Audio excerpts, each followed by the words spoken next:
Hello, in this video I want to show you how to manage key assignments on Corsair K70 RGB Pro Mini wireless keyboard.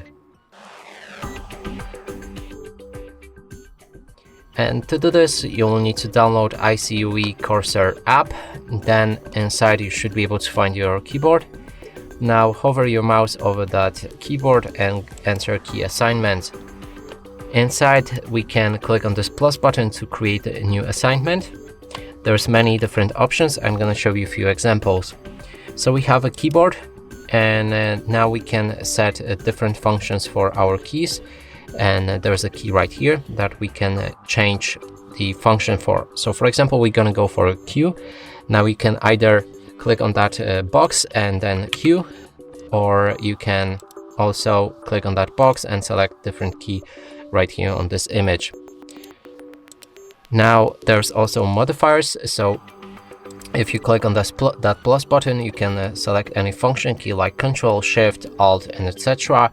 And this will work with combination of a Q. Now let's click on the Shift, and here this key mapping that we're setting will work with Shift and Q. So we need to press that to make this I don't know, like macro work.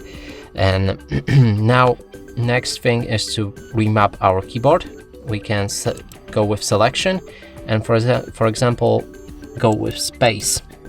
Now when we press Shift and Q, it will act as a space.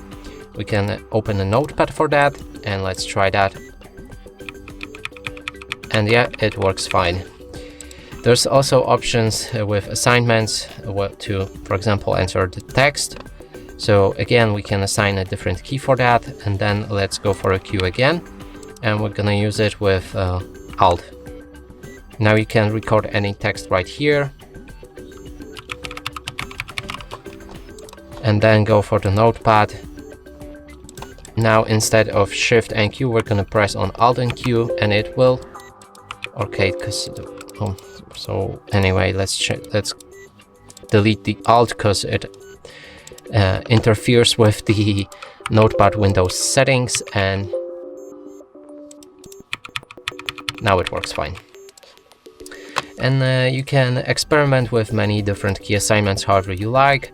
It's really hard to cover them all in one video, so just experiment with them as I mentioned. And that's it for this video. Hope you like it. Please consider subscribing to our channel, leave a like and a comment below.